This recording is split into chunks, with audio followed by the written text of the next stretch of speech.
Hello friends, this is SP. Welcome to Adhigam Manch. We are present here with another new session, that is Bruner learning theory, यानी Jerome Bruner के जो learning theory है आज हम उसको discuss करने वाले हैं, जो काफ़ी इम्पोर्टेंट है।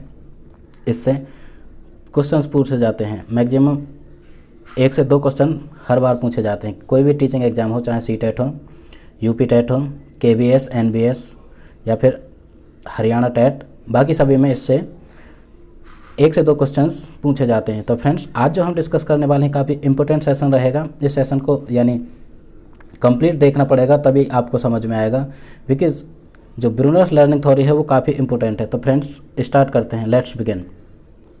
तो सबसे पहले हम ब्रूनर की बात करते हैं, यानी जेरोम ब्रूनर। तो जेरोम ब्रूनर एक साइकोलॉजिस्ट हैं, ठीक है।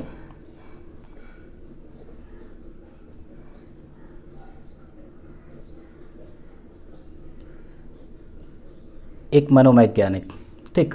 तो जेरोम जो ब्रूनर मनोवैज्ञानिक हैं वो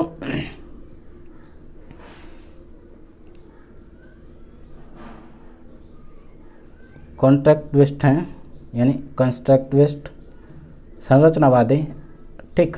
जो संरचनावादी स्कूल्स ऑफ साइकोलॉजी है उस पर काम करने वाले हैं, इसलिए इनको संरचनावादी मनोवैज्ञानिक माना जाता है।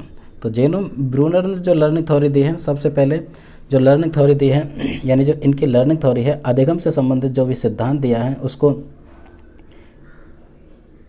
इन्होंने जो नाम दिया है, दूसरा नाम कहते हैं या इन्होंने माना है, यानी डिस्कवरी लर्निंग।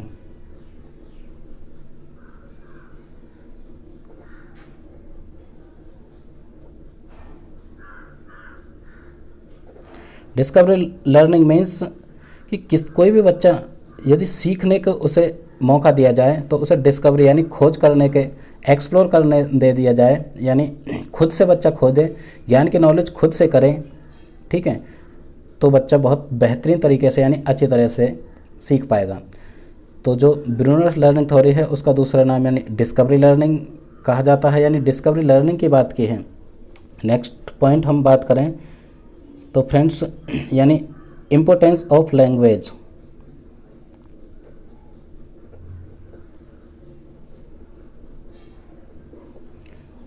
अपनी इस थ्योरी में इन्होंने लैंग्वेज यानी भाषा को बहुत ज़्यादा इम्पोर्टेंस दी है, बहुत महत्वपूर्ण माना है कि भाषा के द्वारा बच्चे की जो लर्निंग है, यानी बच्चे जब भाषा सीख लेता है, जो एक्वायर करता है लैंग्वेज, उसके बाद जो बच्चे अपने थॉट्स, अपने आइडियाज़ को लैंग्वेज में जो उसका एसोसिएशन करता है, उसके बाद उसकी जो लर्निंग है बहुत अच्छी तरीके से चलती है, ठीक है। नेक्स्ट बात हुई, क्योंकि ये यानी कॉन्स्ट्रक्टिविस्ट थे, तो इन्होंने जो इस थ्योरी को नाम दिया है, यानी इनकी इस थ्योरी को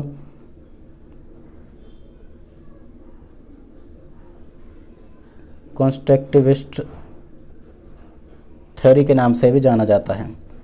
तो फ्रेंड्स, ये रही जेरोम ब्रूनर की थ्योरी से संबंधित कुछ बातें, यानी डिस्कवरी ऑफ लर्निंग की इन्होंने बात की है, इंपॉर्टेंस ऑफ लैंग्वेज, लैंग्वेज को इंपॉर्टेंस दी है, एंड कॉन्स्ट्रक्टिविस्ट थ्योरी यानी संरचनावादी या रचनावादी थ्योरी इनकी इसको माना जाता है। तो फ्रेंड्स बात करते हैं, इससे पहले हम बात करेंगे यानी पियाजे से ये प्रभावित रहे हैं, यानी जिन पियाजे ने जो डेवलपमेंट के 4 स्टेजेस दिए हैं। तो पियाजे ने जो बात की है वो कॉग्निशन की बात की है फ्रेंड्स, यानी संज्ञानात्मक विकास की बात करते हैं। कॉग्निटिव यानी संज्ञान की बात करते हैं, किसी भी बच्चे के संज्ञान यानी जो उसका बौद्धिक डेवलपमेंट है उसके बारे में बात करते हैं, या इंटेलेक्चुअल जो डोमेन है, इंटेलेक्चुअल पक्ष के बारे में बात करते हैं। तो उन्हीं से प्रभावित होकर इन्होंने भी, यानी पियाजे की अब हम बात करें तो इन्होंने स्टेजेस में डेवलपमेंट माना है, यानी डेवलपमेंट की यानी कॉग्निशन की 4 स्टेज दी हैं।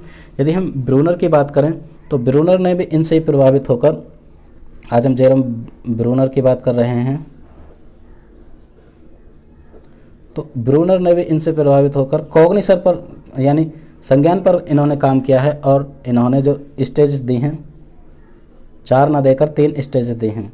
तो इन्होंने अपने इस स्टेजेस को यानी मोड्स कहा है, 3 मोड्स ऑफ रिप्रेजेंटेशन, यानी कि कॉग्निशन के जो रिप्रेजेंट करता है बच्चा अपने माइंड, अपने मस्तिष्क में, ठीक है, वो किस तरीके से करता है उन्होंने 3 स्टेजेस या 3 मोड के अकॉर्डिंग समझाने की कोशिश की है।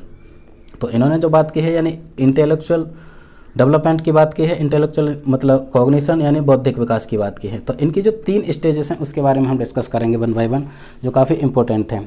ठीक है फ्रेंड्स, तो फर्स्ट जो स्टेज रहेगी इनकी, पहली स्टेज की हम बात करते हैं। पहली जो स्टेज यानी लर्निंग से रिलेटेड है, जो कॉग्निशन या संज्ञान से संबंधित है, इन्होंने बात की है फर्स्ट यानी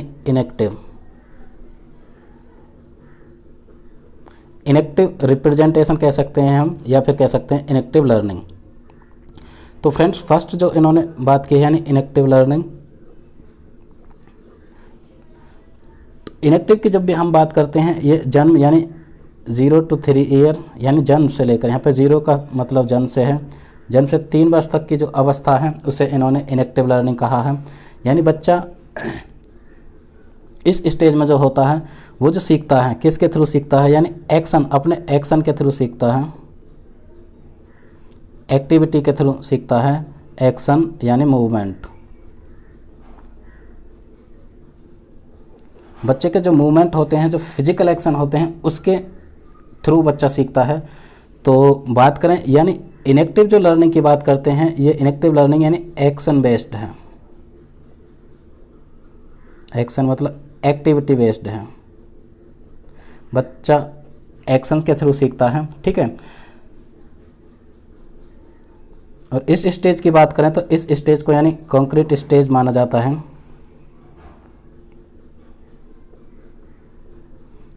कॉन्क्रीट स्टेज भी कहा जाता है क्योंकि इसमें बच्चा यानी कॉन्क्रीट जो भी सामने दिखने वाली चीज़ होती हैं उनके ज़रिए सीखता है। ठीक है, तो इसलिए इसको कॉन्क्रीट स्टेज कहा जाता है। तो प्याजे की जो सेंसरी मोटर स्टेज है वो उसी स्टेज को इन्होंने इनेक्टिव लर्निंग नाम दिया है। ये कहते हैं ये जो लर्निंग होती है इस स्टेज में एक्शन बेस्ड होती है, क्योंकि बच्चा जब भी सीखता है, ये कह सकते हैं हम कि किसी के एक्शन यानी हाव भाव के द्वारा सीखता है या मूवमेंट के द्वारा सीखता है। बच्चे के सामने जिस तरह की हम क्रिया, जिस भी तरह की हम एक्टिविटी करते हैं उससे वो बहुत अच्छी तरह से सीखता है। यानी जन्म से लेकर 3 वर्ष की अवस्था में बच्चे की जो लर्निंग होती है वो एक्शन या मूवमेंट बेस्ड होती है, यानी एक्टिविटी या क्रिया बेस्ड होती है। फिजिकल डेवलपमेंट, फिजिकल मूवमेंट के थ्रू बच्चा बहुत आसानी से और बहुत जल्दी सीखता है। तो फ्रेंड्स ये रही एक स्टेज, इसे सेंसरी मोटर स्टेज भी कहा, प्याजे ने इसे सेंसरी मोटर स्टेज कहा है। ठीक है, इस स्टेज में एक और इम्पोर्टेंट बात कही है इन्होंने, यानी बच्चा जो सीखता है, बच्चे को यानी लर्निंग जो होती है वो हम बात करते हैं यानी लर्निंग बाय डूइंग। बच्चा खुद से करके सीखता है। इस स्टेज में बच्चा खुद से करके सीखता है क्योंकि वो खुद के एक्शन से या दूसरे के एक्शन, दूसरों के एक्टिविटी के थ्रू सीखता है। तो इसमें जो बात की है यानी लर्निंग बाय डूइंग की बात की गई है, यानी बच्चा लर्न करे तो खुद से करके सीखने दिया जाए, उसे एक्सप्लोर करने दिया जाए। तो ये रही फर्स्ट स्टेज। एंड सेकंड की हम बात करते हैं तो सेकंड जो स्टेज रहेगी फ्रेंड्स वो रहेगी यानी इनेक्टिव के बाद इन्होंने बात की है सेकंड की यानी आइकॉनिक। तो फ्रेंड्स सेकंड जो स्टेज है यानी आइकॉनिक लर्निंग या आइकॉनिक स्टेज, इन्होंने इसे 3 to 7 ईयर 6 ईयर माना है। तो फ्रेंड्स जो हम टाइम पीरियड की बात करते हैं वो 1-2 साल इधर उधर हो सकती है, बिल्कुल एक्यूरेट टाइम पीरियड नहीं होता, क्योंकि यहाँ पे यानी birth to 3 years and 3 to 7 years होगी यानी आइकॉनिक स्टेज। तो फ्रेंड्स आइकॉनिक स्टेज जो बेस्ड होती है, अभी हमने बात की यानी इनएक्टिव जो होती है, इनएक्टिव यानी बच्चा एक्टिव होता, एक्टिव होकर सीखता है। यानी आइकॉनिक की हम बात करें तो ये जो बेस्ड होती है ये यानी इमेज बेस्ड होती है, इसमें बच्चा पिक्चर आदि के द्वारा सीखता है, यानी ये इमेज बेस्ड है, इसमें इमेज के द्वारा सीखते हैं। जैसे 3 से 7 साल के बच्चे को जब हम क्लास में जाते हैं या कोई भी टीचर क्लास में जाता है तो चाहिए कि उसे चार्ट, मैप या कोई भी पिक्चर, जैसे हम तस्वीर बोलते हैं, तस्वीर के द्वारा वो बहुत अच्छी तरह से सीखता है, क्योंकि अपने आइडियाज़, अपने थॉट, अपने लैंग्वेज के साथ जो एसोसिएशन कर पाता है वो बहुत बेहतरीन तरीके से यानी किसी पिक्चर के साथ कर पाता है। तो हमने यहाँ पर बात की यानी इमेज बेस्ड है, ये पिक्चर के थ्रू बहुत अच्छी तरह से उसकी लर्निंग होती है। एंड हम बात करें यानी विजुअल एस्पेक्ट्स की, तो फ्रेंड्स यानी ब्रूनर ने यानी इस स्टेज में विजुअल एस्पेक्ट्स की बहुत ज़्यादा इंपॉर्टेंस दी है, क्योंकि बच्चा विजुअलाइजेशन से बहुत अच्छी तरीके से सीखता है। क्योंकि बच्चे के जो इंद्रिय होते हैं यानी देखने वाली इंद्रिय बहुत काम करती है, उसके थ्रू वो बहुत अच्छी तरह से सीखता है। कोई भी हम पिक्चर दिखाएं, कोई भी हम चार्ट दिखाएं आदि, उन सब से सीखता है। इसलिए इस स्टेज को यानी ये जो स्टेज है इसको दूसरा नाम दिया है, यानी फर्स्ट वाली यानी इनएक्टिव को कॉन्क्रीट स्टेज, और इसकी बात करें तो हम यानी पिक्टोरियल स्टेज, क्योंकि ये पिक्चर या तस्वीर पर आधारित होती है इसलिए इसे पिक्टोरियल स्टेज भी कहा जाता है, आइकॉनिक स्टेज। क्योंकि इसमें मेमोरी में फ्रेंड्स, जो मेमोरी में कोई भी इंफॉर्मेशन या नॉलेज जो स्टोर होती है वो यानी एक इमेज, एक तस्वीर के थ्रू होती है। तो फ्रेंड्स इसलिए इसे आइकॉनिक या आइकन द्वारा होती है, इसीलिए इसे पिक्टोरियल स्टेज कहा जाता है। विजुअलाइजेशन पर ज़्यादा जोर दिया है क्योंकि बच्चे विजुअलाइजेशन के द्वारा ज़्यादा सीख पाता है। जब भी हम बात करते हैं यानी टीचिंग ट्रेट की बात करते हैं, क्योंकि बहुत सारी शिक्षण विधियां हैं, उसमें हम बात करते हैं यानी ऑडियो विजुअल या विजुअल, ठीक है, इस तरह से। तो विजुअलाइजेशन पर ज़्यादा जोर दिया है, चित्र के जरिए या मॉडल चार्ट आदि के जरिए बच्चा सीखता है। तो ये रही इनकी सेकंड स्टेज यानी आइकॉनिक स्टेज। ये 3 to 7 इसमें बच्चा इमेज के जरिए ज़्यादा सीख पाता है। यदि हम नेक्स्ट बात करें, नेक्स्ट आती है थर्ड वन। तो फ्रेंड्स तीसरी जो स्टेज मानी है इन्होंने कहा है उसको सिंबॉलिक स्टेज।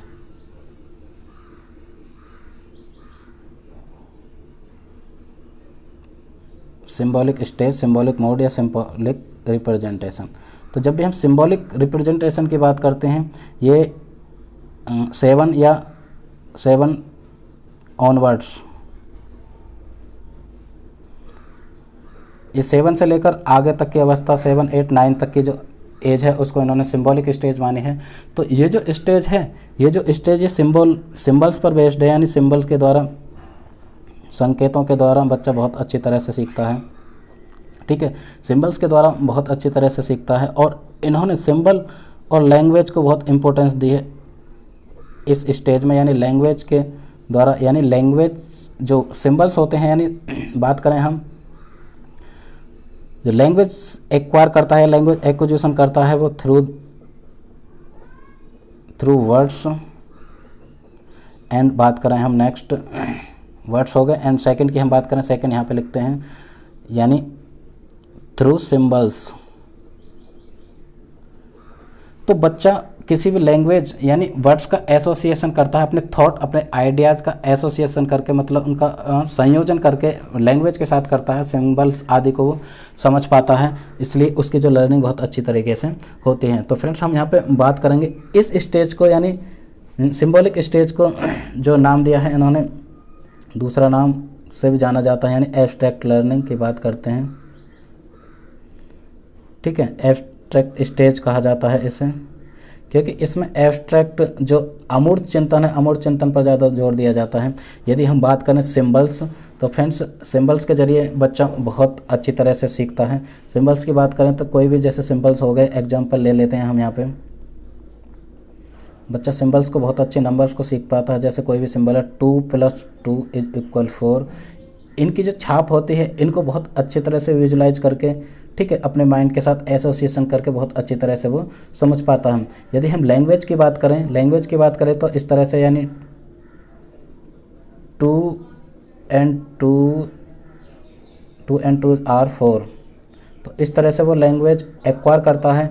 और यदि हम बात करें यानी अपने आइडियाज़ एंड थॉट्स, आइडियाज़ और थॉट का एसोसिएशन करता है, मतलब समायोजन करके अपने लैंग्वेज से करता है। इस तरह से उसकी जो लर्निंग है वो अच्छी तरह से, बेहतर तरीके से होती है। तो फ्रेंड्स ये रही यानी 3 स्टेजेस जो जेरोम ब्रूनर ने लर्निंग से रिलेटेड दी है, यानी इनएक्टिव जिसमें जो एक्शन बेस्ड है, इसे कॉन्क्रीट स्टेज भी माना है। एंड हम बात करें सेकंड आइकॉनिक यानी 3 to 7 ईयर्स, इसे इमेज बेस्ड माना है क्योंकि विजुलाइजेशन पर ज़्यादा जोर दिया है। विजुलाइज करके बच्चा बहुत अच्छी तरह से उसकी लर्निंग होती है। एंड थर्ड की बात करें सिंबॉलिक, जिसे एब्स्ट्रैक्ट स्टेज भी कहा जाता है। एंड आइकॉनिक को पिक्टोरियल स्टेज कहा जाता है। सिंबॉलिक स्टेज की बात करें तो इसमें सिंबल्स एंड लैंग्वेज के थ्रू बच्चा बहुत अच्छी तरह से सीखता है, उसे सिंबल्स बहुत अच्छी तरह से समझ आते हैं। तो फ्रेंड्स ये रही एक बात ठीक है, तो 3 स्टेज हो गई। इसके बाद इन्होंने जो बात की है जो काफ़ी इंपॉर्टेंट टर्म और निकल कर आती है, जो ये तो 3 स्टेजेस की बात की। एक और जो इन्होंने बात की है यानी ये बात करते हैं कैरिकुलम की बात करते हैं, यानी स्पाइरल कैरिकुलम।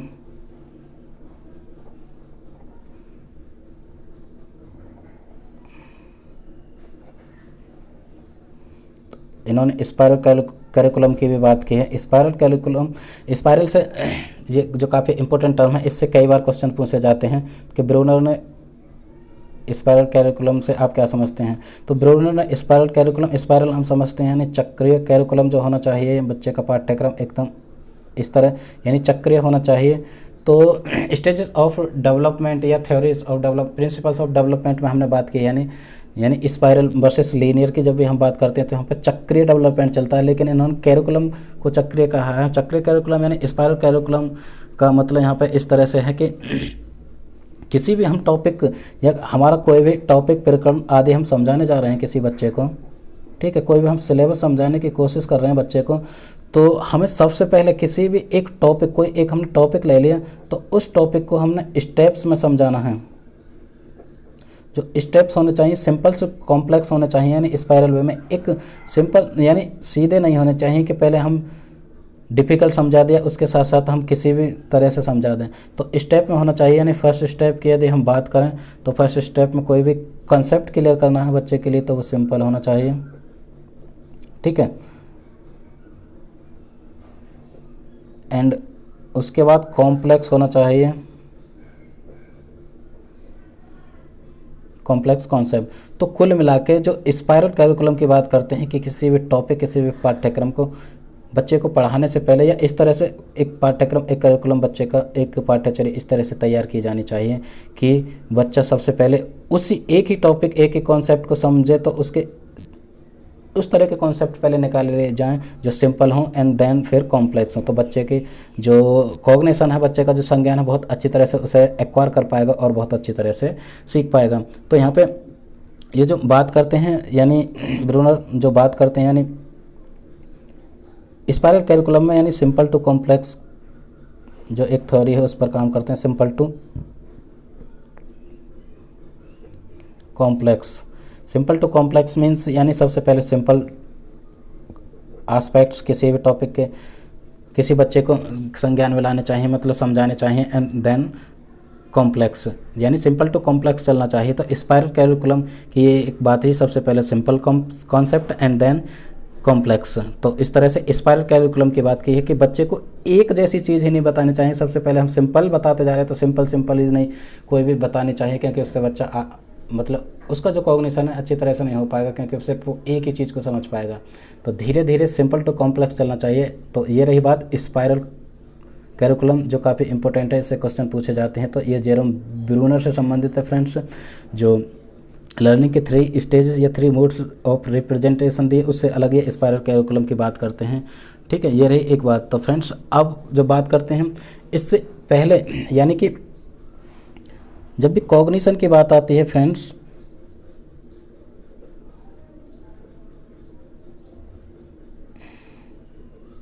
यानी संज्ञान की बात आती है तो 3 साइकोलॉजिस्ट ने बात कर रखी है इनसे पहले, यानी एक तो प्याजे हो गए, 2 ने कर रखी है, एक प्याजे हो गए, एक वाइगोत्स्की हो गए, वाइगोत्स्की एंड फिर ब्रूनर। तो फ्रेंड्स कुछ ना कुछ यानी इन दोनों से इनका डिफ़र भी हो सकते हैं ये, यानी ब्रूनर और प्याजे और वाइगोत्स्की में कुछ ना कुछ ज़रूर से मतभेद रहे होंगे, इसलिए इन्होंने अपनी नई थ्योरी लेकर आए कि इनका प्याजे का अध्ययन करने के बाद ये थ्योरी लेकर आए। तो फ्रेंड्स अब हम बात कर लेते हैं यानी इनके बारे में। तो सबसे पहले हम बात करेंगे यानी ब्रूनर वर्सेस वाइगोत्स्की।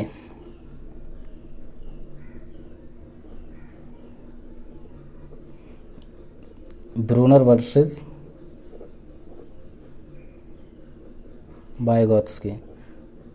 तो फ्रेंड्स ब्रूनर वर्सेस वाइगोत्स्की, क्योंकि ये किसी कुछ थॉट्स, कुछ आइडियाज़ के साथ ये एग्री रहे होंगे एंड कुछ जो वाइगोत्स्की ने काम किया उससे डिसएग्री। तो ब्रूनर और वाइगोत्स्की की यदि हम बात करते हैं तो फ्रेंड्स वाइगोत्स्की की बात करते हैं, इन्होंने एक जो थ्योरी दी है साइको यानी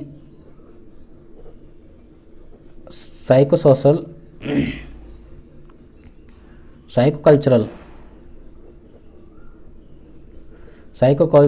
जो थ्योरी दी है इन्होंने, साइकोकल्चरल डेवलपमेंट थ्योरी, उन्होंने इसमें जो बात की है स्कैफोल्डिंग, इस थ्योरी में ZPD की बात की है, ठीक है, अपनी एक थ्योरी दी है,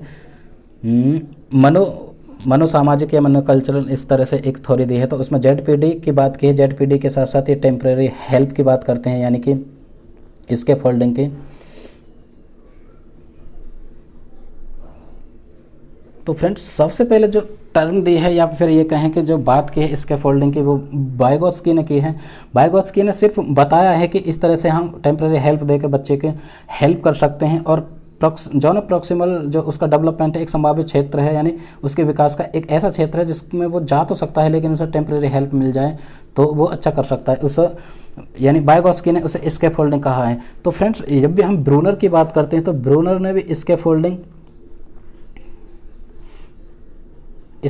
की बात की है। बात करने के साथ साथ इन्होंने स्कैफोल्डिंग का एक यूज यानी प्रयोग भी किया है, अपनी इस थ्योरी में प्रयोग करके पाया कि बच्चा स्कैफोल्डिंग से बहुत अच्छी तरह से सीखता है, अपने जॉन प्रॉक्सिमल से वो आगे बढ़ पाता है। तो जब भी हम बात करें फ्रेंड्स, यहाँ पे क्वेश्चन बनता है कि ब्रूनर यानी वाइगोत्स्की के बाद या ये कहें कि सबसे पहले प्रयोग जो स्कैफोल्डिंग का प्रयोग किसने किया, किस मनोवैज्ञानिक ने किया, तो ब्रूनर ने स्कैफोल्डिंग का प्रयोग किया है और वाइगोत्स्की ने इसे दिया है। तो फ्रेंड्स इन दोनों में ये सिमिलरिटी मिलती है कि ये स्कैफोल्डिंग की बात जो की है यानी वाइगोत्स्की ने की है, एंड इसका जो यूज किया है वो ब्रूनर ने किया है। तो इन दोनों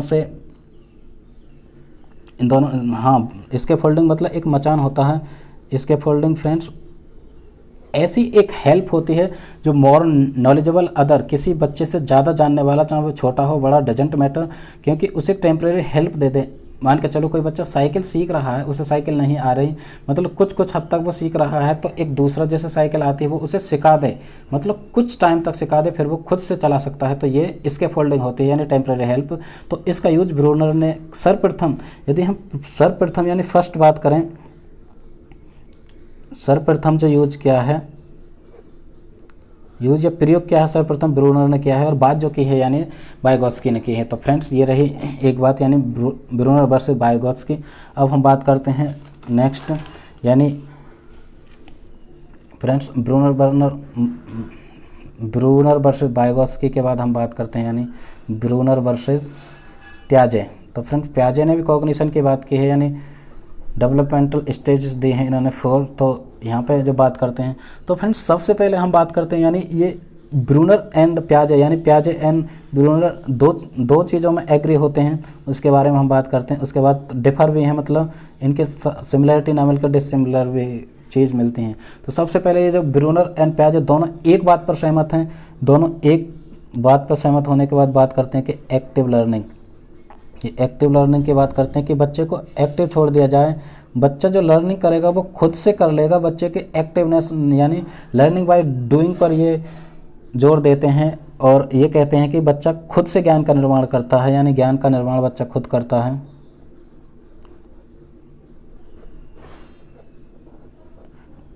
बच्चा खुद से ज्ञान का निर्माण करता है, यानी उसके अंदर इनेट जो पावर होती है, इनेट एबिलिटी होती है, क्योंकि वो खुद से ज्ञान का निर्माण कर सकता है। बच्चे को सिर्फ एक्सप्लोर करने के लिए छोड़ दिया जाए, बच्चे को खुद से खोज करने के लिए छोड़ दिया जाए, जैसा कि ब्रूनर मारते हैं। यानी डिस्कवरी लर्निंग की बात करते हैं, डिस्कवरी मतलब खुद से बच्चे को खोज करने के लिए दिया जाए, यानी ज्ञान का खोज वो खुद करेगा। सिर्फ टीचर को तो एक फैसिलिटेटर की तरह काम करना चाहिए, सिर्फ बच्चा खुद से ज्ञान का निर्माण कर सकता है, उसके अंदर एक इनेट एबिलिटी है जिससे वो सीखता है। तो फ्रेंड्स इन दोनों एस्पेक्ट्स पे ये दोनों एग्री होते हैं। कुल मिला के एक्टिव लर्निंग की बात करते हैं या फिर एक्टिव पार्टिसिपेशन की बात करते हैं, यानी ब्रूनर और प्याजे के बच्चे को एक्टिव छोड़ दिया जाए, बच्चा खुद से सीख लेगा और ज्ञान का निर्माण करता है बच्चा। कुल मिला के जो प्याजे मानते हैं बच्चे को, यानी नन्हे बच्चे एक साइंटिस्ट मानते हैं, क्योंकि वो खुद से खोज कर सकते हैं ज्ञान का और खुद सीख सकते हैं। इसी तरह से ब्रूनर मानते हैं कि बच्चा एक्टिव लर्नर होता है एंड ज्ञान का निर्माण खुद करता है। दोनों इस चीज़ पर एग्री करते हैं। और फिर हम जब बात करते हैं यहाँ पे तो वो कुछ एस्पेक्ट्स में एक दो में डिफर भी हो सकते हैं दोनों, ब्रूनर एंड प्याजे। तो हम यहाँ पे उसके बारे में बात कर लेते हैं। ये एक चीज़ में यानी दोनों डिफर भी हुए हैं, यानी अलग अलग तरीके से इन्होंने अपनी थ्योरी दी है। यदि हम बात करें ब्रूनर की और प्याजे की, बिकॉज प्याजे को हम पहले पढ़ चुके हैं, स्टेजेस ऑफ डेवलपमेंट। प्याजे के हमने डिस्कस कर चुके हैं। फ्रेंड्स यदि आप प्याजे को अभी तक आपने नहीं देखा तो जाकर अब हमारे अधिगम मंच पर आप जा सकते हैं और देख सकते हैं, यानी कॉग्निटिव स्टेजेस ऑफ डेवलपमेंट, यानी प्याजे के द्वारा जो कॉग्निशन के स्टेजेस दी हैं ये 4 स्टेज, उसके बारे में जाकर आप देख सकते हैं। क्योंकि प्याजे से रिलेटेड 2 क्वेश्चन तो हमेशा आते ही आते हैं, कोई भी टीचिंग एग्जाम हो, सीटेट स्पेशली। तो फ्रेंड्स ब्रूनर एंड प्याजे किस तरह से डिफर रहे हैं, मतलब एक दूसरे के मतभेद रहे हैं, तो उनके बारे में बात कर लेते हैं। सबसे पहले जो फ्रेंड्स प्याजे मानते हैं, हम प्याजे में डिस्कस कर चुके हैं कि डेवलपमेंट को जो प्याजे मानते हैं वो डिसकॉन्टिन्यूस मानते हैं। प्याजे कहते हैं कि जो डेवलपमेंट, जो विकास होता है किसी भी बच्चे का, वो डिसकॉन्टिन्यूस होता है कि स्टेजेस में चलता है। इनके अकॉर्डिंग इन्होंने 4 स्टेजेस दिए हैं कि स्टेजेस ज़्यादा इंपॉर्टेंट है। स्टेज मतलब एज ज़्यादा इंपॉर्टेंस है कि किस एज में, किस स्टेज में बच्चा किस तरह से उसका विकास निर्धारित होता है। ये डेवलपमेंट को डिसकॉन्टिन्यूस मानते हैं। यदि हम बात करें ब्रूनर की तो ये कॉन्टिन्यूस मानते हैं कि किसी भी बच्चे का विकास किसी स्टेज का मोहताज नहीं है, किसी भी उम्र का मोहताज नहीं है। बच्चा जो 4 साल का है, यानी 4 साल का बच्चा भी वो चीज़ सीख सकता है यदि उसको सिखाई जाए। जो 10 साल का बच्चा सीखेगा, यानी उसके कॉग्निशन में वो चीज़ डाल दी जाए तो वो सीख सकता है। तो फ्रेंड्स यहाँ पे जो बात हुई दोनों इस चीज़ से डिफर है, यानी प्याजे मानते हैं डेवलपमेंट डिसकॉन्टिन्यूस होता है एंड ब्रूनर मानते हैं कि कॉन्टिन्यूस होता है। फ्रेंड्स दोनों इस चीज़ के डिफर हैं। इससे पहले जो हमने बात की, यानी ब्रूनर वर्सेस प्याजे, दोनों एक चीज़ पर एग्री करते हैं कि बच्चा एक्टिव लर्नर होता है, यानी एक्टिव पार्टिसिपेशन होता है, या बच्चे को एक्सप्लोर करने के लिए दे दिया जाए कि यानी लर्निंग बाय डूइंग की बात करते हैं एंड बात करते हैं यानी ज्ञान का निर्माण यानी खुद से करते हैं, क्योंकि उनके अंदर एक इनेट एबिलिटी होती है जो ज्ञान का निर्माण कर सकते हैं, मतलब खुद से सीख सकते हैं। तो फ्रेंड्स ब्रूनर की हम बात करें यदि, तो ब्रूनर कॉन्टिन्यूस मानते हैं। कोई भी जो डेवलपमेंट लर्निंग है एकदम कॉन्टिन्यूस लगातार चलने वाली प्रक्रिया है, कोई किसी स्टेज वगैरह के ये मोहताज नहीं है, कॉन्टिन्यूस चलती रहती है, ठीक है। एंड यदि हम बात करते हैं प्याजे की, तो प्याजे ने 4 स्टेजेस के थ्रू हमको समझाने की कोशिश की है कि जो बच्चे का डेवलपमेंट है, जो बच्चे का कॉग्निशन है, बच्चे का जो विकास है वो स्टेजेस के थ्रू गुजरता है। कुल मिला के वो स्टेज के अकॉर्डिंग चलता है। तो इन्होंने 4 स्टेजेस की बात की है। 4 स्टेजेस यदि आपने नहीं देखा तो आप जाके देख सकते हैं। ये सेंसरी मोटर स्टेज की बात करते हैं या प्री फर्स्ट सेंसरी मोटर, इसके बाद ये बात करते हैं यानी कॉन्क्रीट स्टेज या प्री ऑपरेशनल स्टेज, फिर concrete operational stage and then 4th stage की बात करते हैं यानी फॉर्मल ऑपरेशनल स्टेज। तो 4 स्टेजेस के थ्रू ये मानते हैं कि बच्चे का जो डेवलपमेंट है, बच्चे का जो विकास है वो यानी स्टेजेस के थ्रू चलता है। 4 स्टेज इन्होंने दी हैं एंड ब्रूनर मानते हैं कि कॉन्टिन्यूस यानी लगातार चलता है। तो फ्रेंड्स इन मतलब एक चीज़ पर ये डिफर यानी डिसिमिलर होते हैं, यानी इन दोनों के विचार अलग होते हैं। तो फ्रेंड्स ये रहे ब्रूनर से रिलेटेड हमने जो बात की, यानी ब्रूनर वर्सेस वाइगोत्स्की जो स्कैफोल्डिंग पर मतलब सहमत होते हैं। ब्रूनर ने स्कैफोल्डिंग का प्रयोग सर्वप्रथम किया है। ये क्वेश्चन यहाँ से बनता है। ये ब्रूनर वर्सेस प्याजे की बात करें तो एक्टिव लर्नर और ज्ञान का निर्माण करने वाले इस पर एग्री होते हैं, डिसएग्री होते हैं, यानी कॉन्टिन्यूस और डिसकॉन्टिन्यूस डेवलपमेंट। ब्रूनर मानते हैं कि डेवलपमेंट यानी लर्निंग जो होती है कॉन्टिन्यूस होती है एंड प्याजे मानते हैं कि स्टेजेस में चलती है यानी डिसकॉन्टिन्यूस होती है। हमने बात की यानी स्पाइरल कैरिकुलम में यानी कॉम्प्लेक्स, सिंपल टू कॉम्प्लेक्स, यानी जो बच्चे का पाठ्यक्रम या करिकुलम निर्धारित किया जाना चाहिए वो स्पाइरल होना चाहिए यानी चक्रीय। फ्रेंड्स और हमने बात की यानी 3 स्टेजेस ऑफ लर्निंग, जिसमें हमने फर्स्ट बात की इनएक्टिव बच्चे को जो एक्शन बेस्ड होती है एंड सेकंड बात की यानी आइकॉनिक जो कि पिक्चर बेस्ड होती है एंड थर्ड बात की सिंबॉलिक यानी सिंबल बेस्ड होती है, यानी विजुअलाइजेशन पर बात करते हैं, यानी सिंबल्स पर या मैथमेटिक्स आदि सीखते हैं। तो फ्रेंड्स ये रही एक बात। अब हम बात कर लेते हैं यानी एजुकेशनल इम्प्लीकेशंस की बात कर लेते हैं कि जो ब्रूनर की थ्योरी है किस तरह से हमारे जो एजुकेशन है उसमें अनुप्रयोग किए जा सकते हैं। तो फ्रेंड्स हम बात करते हैं यानी इस थ्योरी यानी ब्रूनर की जो लर्निंग थ्योरी है, जो 3 स्टेजेस दी हैं उसके एजुकेशनल इम्प्लीकेशन क्या हो सकती है।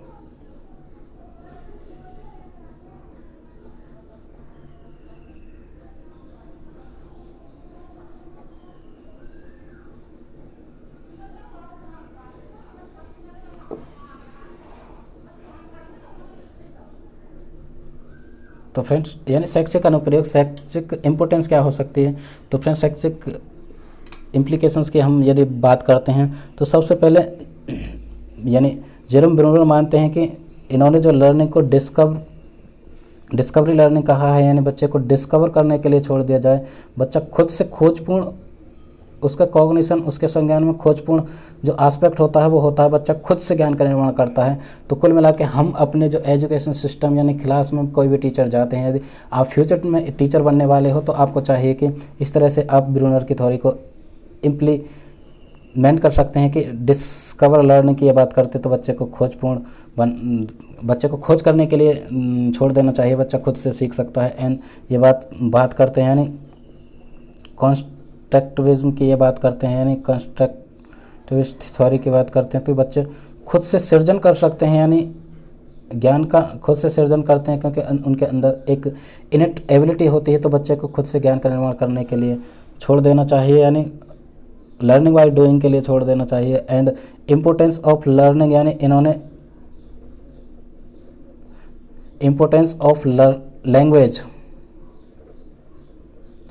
इन्होंने भाषा को बहुत इम्पोर्टेंस दी है, इसलिए किसी भी भाषा को इम्पोर्टेंस देनी चाहिए। क्योंकि हम देखते हैं कि यानी मल्टीलिंगुअल जो क्लासेस होती हैं उसमें कई भाषाभाषी बच्चे आते हैं। इंडिया की जब भी हम बात करते हैं तो यहाँ पे हमारा देश बहुत विविधताओं से परिपूर्ण है, इसलिए क्लासेस में हम पाते हैं, स्कूल्स में पाते हैं कि बच्चा एक ही क्लास में हो सकता है कि बच्चे कई भाषा से संबंधित हो, यानी उनकी कुछ मातृभाषा हो सकती हैं। तो भाषा को इम्पोर्टेंस देनी चाहिए, उनका मजाक नहीं उड़ाना चाहिए, क्योंकि अपनी भाषा में बच्चा बहुत अच्छी तरह से यानी एसोसिएशन कर पाता है अपने आइडियाज़ के साथ। तो बच्चे को भाषा का मजाक नहीं उड़ाना चाहिए। तो इस तरह से हमें उनकी जो लैंग्वेज है उसका इम्पोर्टेंस देना चाहिए, यानी महत्व देना चाहिए, तो बच्चे बहुत अच्छी तरह से सीखेंगे। और ये जो बात करते हैं इसी तरह से हमें करना चाहिए, यानी लर्निंग बाय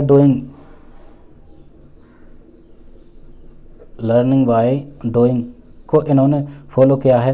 तो कुल मिला के जो लर्निंग है डूइंग यानी करके सीखने देने चाहिए, बच्चे को खुद एक्सप्लोर करने के लिए छोड़ दें, बच्चा खुद से सीख सकता है। तो फ्रेंड्स यानी एक्शन बेस्ड लर्निंग को माना है। तो फ्रेंड्स ये एजुकेशनल इम्प्लीकेशन कुल मिला के बच्चा इनके थ्रू सीख सकता है, यानी डिस्कवरी लर्निंग की बात करते हैं, यानी बच्चे को खोजपूर्ण जो इनेट एबिलिटी होती है बच्चे को छोड़ देना चाहिए। एंड कंस्ट्रक्ट कर सकते हैं, यानी ज्ञान का सृजन खुद से करते हैं क्योंकि उनके अंदर इनेट एबिलिटी होती है। एंड इम्पोर्टेंस ऑफ लैंग्वेज को इन्होंने महत्वता दी है, लैंग्वेज बहुत ही इंपॉर्टेंट रोल अदा करती है बच्चे की लर्निंग में। एंड बात करते हैं यानी लर्निंग बाय डूइंग, तो बच्चे को खुद से करके सीखने दिया जाना चाहिए, यानी बच्चा खुद से करेगा तभी सीखेगा। तो ये रही फ्रेंड्स एजुकेशन इम्प्लीकेशन। तो एक बार दोबारा से हम रिवाइज कर लेते हैं फ्रेंड्स, हमने जो बात की यहाँ पे, ठीक है, हमने जो बात की यानी जेरोम ब्रूनर के लर्निंग थ्योरी, इसमें 3 स्टेजेस की बात की, यानी और 3 स्टेजेस के, यानी फर्स्ट हो गई इनेक्टिव के साथ साथ आइकॉनिक एंड सिंबॉलिक, इसके साथ हमने स्पाइरल कैरिकुलम के साथ साथ उनका जो संबंध रहा ब्रूनर का बायगॉस्की और प्याजे की बात की। बायगॉस्की के संबंध में यदि हम बात करते हैं तो इसके फोल्डिंग की ये बात करते हैं, इसके फोल्डिंग का इन्होंने सर्वप्रथम प्रयोग किया और बायगॉस्की ने सर्वप्रथम जो टर्म दी थी इसके फोल्डिंग को समझाया था, लेकिन इन्होंने प्रयोग किया। एंड हम बात करते हैं यानी प्याजे, तो प्याजे मानते हैं यानी डेवलपमेंट डिसकंटिन्यूस होता है एंड ये मानते हैं कॉन्टिन्यूस होता है। तो फ्रेंड्स ये डिफर, और दोनों एक ही चीज़ पर जो सहमत होते हैं वो है कि बच्चा एक्टिव लर्नर, एक्टिव पार्टिसिपेशन करने चाहिए, बच्चे को एक्टिव पार्टिसिपेंट होता है, बच्चा खुद से करके सीखता है और यानी खुद से कंस्ट्रक्ट करता है नॉलेज को, खुद से इनेट एबिलिटी होती है, ये चीज़ रही। और एजुकेशन इम्प्लीकेशन की हमने बात की, तो डिस्कवर पे बात की, बच्चे को खोजपूर्ण नीति अपनानी चाहिए, कंस्ट्रक्ट बच्चे खुद से ज्ञान का निर्माण करते हैं, या इंपोर्टेंस ऑफ लैंग्वेज को हम इंपोर्टेंस देनी चाहिए। एंड डूइंग बाय लर्निंग यानी लर्निंग बाय डूइंग यानी बच्चे को खुद से करके छोड़ देना चाहिए, खुद से सीखने देना चाहिए। तो फ्रेंड्स अब हम यहाँ पे कुछ से संबंधित, तो ये रही बात फ्रेंड्स।